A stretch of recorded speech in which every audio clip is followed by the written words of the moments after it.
I was like, I'm comfortable in my work. I'm comfortable in where I am. So I'm here to see what you have to offer for me. And in Hello, welcome back to my channel. It's Canisha. If you're new around here, my name is Canisha and I create video content on business, career, and lifestyle, and just anything to help students really. So if you'd like to join me on my journey, go ahead and hit the subscribe button below. So today's video is slightly different to the videos that I've recorded in the past. And the only reason for the difference is because I actually have a guest who you can see on your screens right now. Rufaro is in the building, well, the virtual building as we're not in the same place. But I invited her onto the channel to hear from her about her thoughts and opinions about today's topic and learn at the same time. So, Rufaro, would you mind giving us an introduction to yourself? Yay, thank you. I'm super duper excited to be here today. Um, as the intro says, my name is Rufaro. I'm also a YouTuber. You can go ahead and follow my channel and subscribe. My channel is She Money Hacks. I think the information will be in the description. And yeah, She Money Hacks is in the name. I'm a very frugal child. So I'm trying to get more content on that, how you can, you know, really understand your money, get it together. But with that, also, it's about professional development as well. So get your money together, get your job or whatever field you're in together. And yeah, graduated from Southern University, which is based in Louisiana. So um, went last year in December and then started working this year during this crazy time of Corona. Um, and yeah, so this is really my first year working and figuring life out of school. Yeah, so hopefully, I guess that's like a hint of why I'm here today. Yeah. Yeah, so thanks for touching upon that. Like if I started saying, today's video is mainly to do about what to look out for in your first job. So Rufal was the perfect guest to have on today's video as she has recently started her first role out of university. And as most of you know already, I'm currently job hunting and looking for my first opportunity. So who knows, maybe in a few weeks or months, I'll be sitting in the same position as Rufal. But whilst I'm searching, I thought that also gives another unique insight into what to look out for.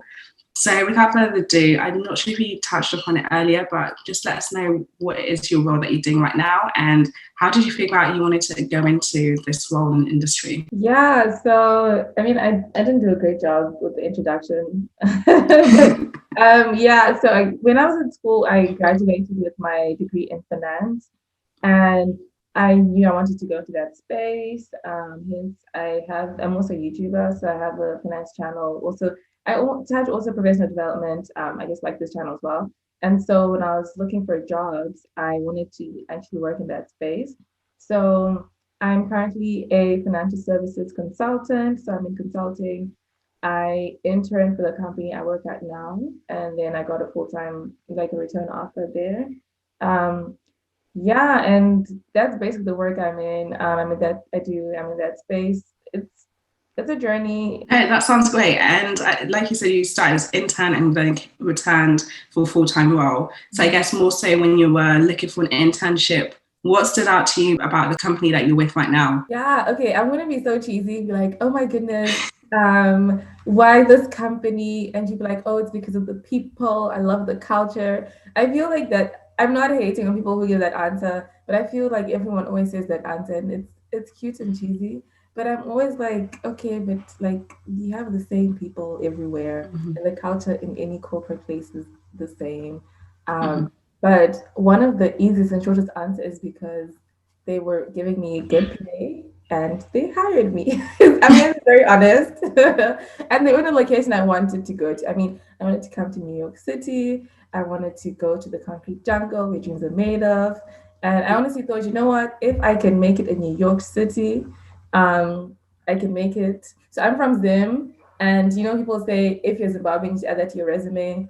I'm from Zim. I made it in Zim. So hey, and the next place was for me to come make it in was New York. So that's the most honest answer of why I chose that company when I was interning. And then of course people say, you know, if you work in consulting, you learn a whole bunch of skills. And in consulting, you can always pivot to different places.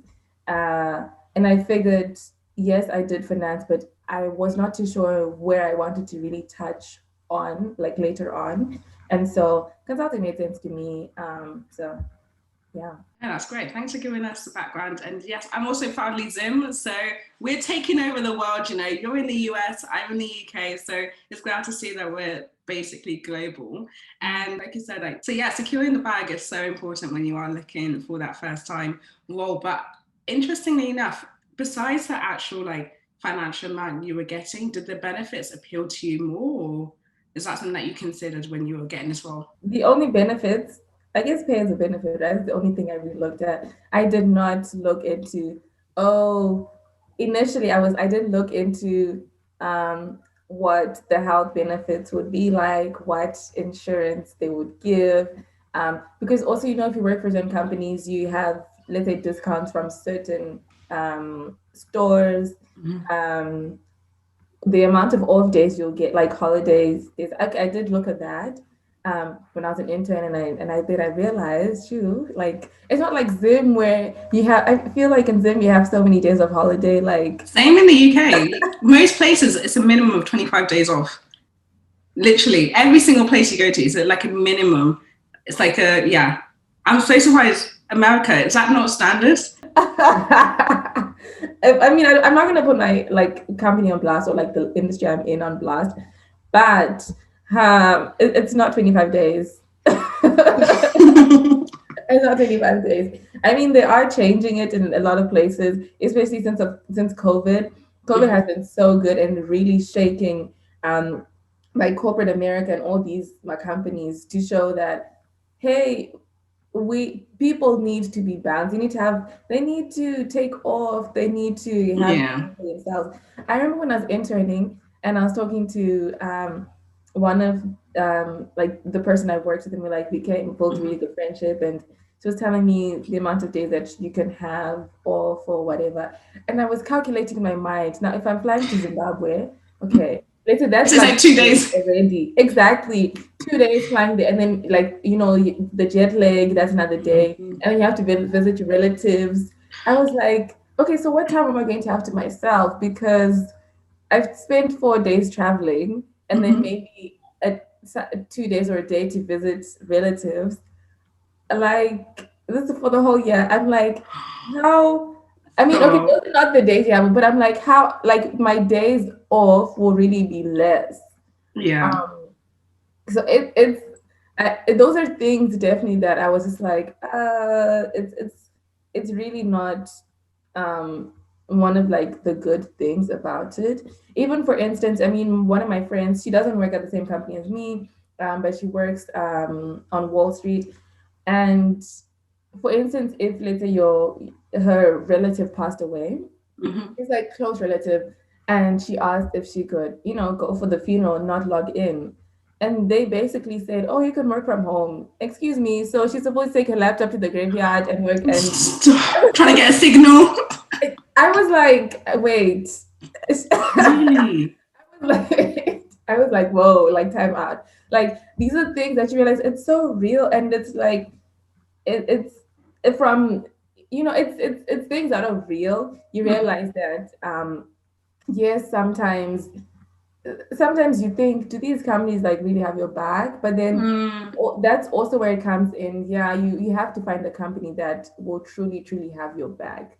Mm-hmm. Because in that case, that was something that was like one of the last straws. Like she was like, hey, I need to go to a company that's going to really accommodate me and understand me as a whole, you know. Mm-hmm.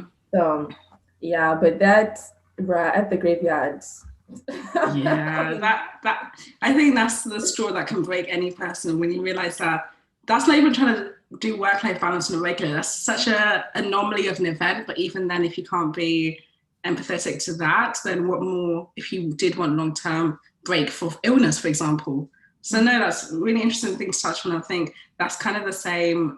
Like I'm very interested in getting into the tech industry, and it's very well known for having the most insane like benefits. So like I remember when I interned at Google, we'd have free food, you'd get access to the gym, like all kinds of extra stuff on top of what you're getting paid that are really attractive. But at the end of the day, you still gotta, there's still core elements that you ask yourself, like what's important to me? So is it a work-life balance? So do I want to make sure I have weekends to myself? Or is it the case where, like, I want to make sure, at least for America's say, for example, my healthcare are actually covered for all those healthcare benefits? So I think, especially as a first time job, like straight out of university, I think at least I felt it, and I've now spoken to friends. They've also been the same way. It's like sometimes you get to the stage of really just feeling the need for a job that you go for anything, and you don't read these finer prints of like what's maybe the holiday time, or what are those benefits, or where do the company stand when it comes to needing time off for bereavement, or needing that extra, you know, extra care that as a human being you're bound to encounter as you're working. And that kind of leads me on to my next question that I wanted to ask you as you're sort of like job searching is, were you able to, like, did it matter to you the company's like background? Like, did you do a lot of research into the company itself beforehand, or was it sort of went on the reputation? So like, did you go on Glassdoor for past employee thoughts, or you kind of thought, you know what, I'm gonna just trust the process? Yeah, I think honestly, I think Glassdoor should be everyone's best friend, right? When you're looking Mm-hmm. for a job, just to get an idea of, for instance, the pay, also look at the reviews. But then for me, um, I'll say, okay, I didn't mean not use the word fortunately because I put in the work to network with the people that worked at the companies I wanted to work Mm, at. So to the point where they were giving me the honest feedback, like telling me how much they get paid, how much they get paid even after taxes, so I had an idea of how much I would be making in this role. So that was really helpful. And then, of course, you look at those reviews. Those are helpful, but talking to someone who's actually doing the things you will be doing, mm, hearing experiences they've had with managers, experiences they've had, sometimes when they've had to work extra hours or when they yeah. haven't. So things like that to really see like, well, okay, this is really it. And when I was interning, I was so fortunate. My team, um, well, also my team, it was so crazy. I think God just placed me in that team for for a reason. So Mm-hmm. a lot of the people on my team, like more than 90% of them, they were all internationals. Mm-hmm. So when I had conversations with them, like they were incredibly honest with me because they just understood, what it was like looking for a job, being an international. Basically, the things that you have to be aware of when you're actually then employed. They were not giving me information like, "Hey, no, let me sugarcoat this so you can come back No, to a yeah.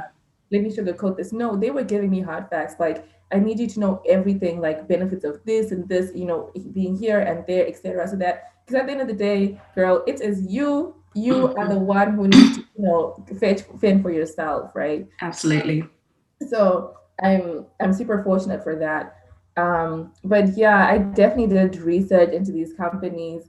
I don't think you can ever do enough. Of course, I don't think I did enough research. I didn't read all the fine print, but I did know, of course, the budget of the company. Again, how much they Mm-hmm. pay, how they look after the internationals, because it's something that was I really needed to know.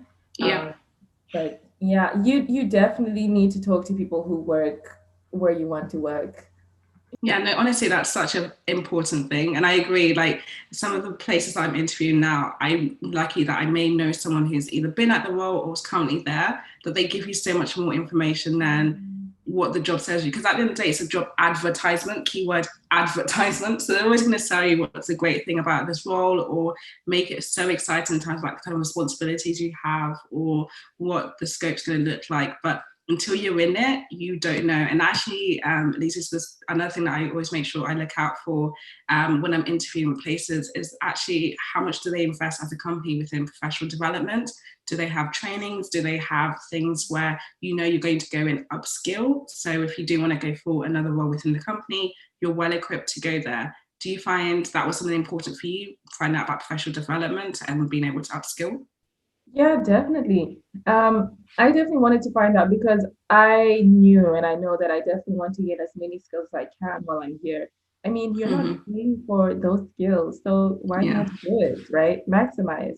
And even when I was interning, I took so many, well, not many, but I did take some certifications that were for that the company offered. And my team would always encourage me to do that. Um, and even, I mean, right now I haven't had time to really try and learn new skills that are out of what I'm doing because it's been so busy. Mhm. Um, but stuff like that, even when I was interning, they would, always send out emails for you to try different things, especially. So I'm not really in the tech space, but they always had opportunities for you to learn about that or to go for all these different things. And I would do, and I was like, okay, this is cool that they definitely for it, encouraging you to do it. So that definitely is something that's important. Like my mentor is always telling me, when you start working for these companies that do have the resources, because they do have the money to train Yeah. you, to educate you, right? You need to maximize on that because let's say one day when you do decide to leave, you don't like what else are you going to have to show for it, right? Because you're leaving, let's say you want to start your own thing, at least you don't just have that name that you worked for, like, oh, okay, I have this on my bag, I was at this place. But you also were able to build other skills, like an Hmm. entire different portfolio as well, so you can pivot to start whatever else you want. Because that's really what it is as well. It's like thinking like a small entrepreneur when you're at that firm. So yeah. No, 100%. I think you hit several nails in the head when you're talking about that because I think so many times, especially coming into the first job, you never really think about, I might move to another company at some point. You sort of just imagine, this is me for life, I'm set. But I think there's probably something recent that they said about how we are a generation that will probably never stay at a company for more than 5 years. That's just a given. We're constantly going to be moving to different places and trying different roles or trying different companies. So why not upskill when you are at a place and leave more skilled than you were before, not just from what your job requirements were. Like I think companies would probably be keen to see a lot more about what did you do beyond your job responsibilities or what was expected for you to have trained within to be like a salesperson. Like did you actually cross collaborate with other teams or building a skill set that wasn't within your job role? So yeah, no, that's definitely some key points to look out for.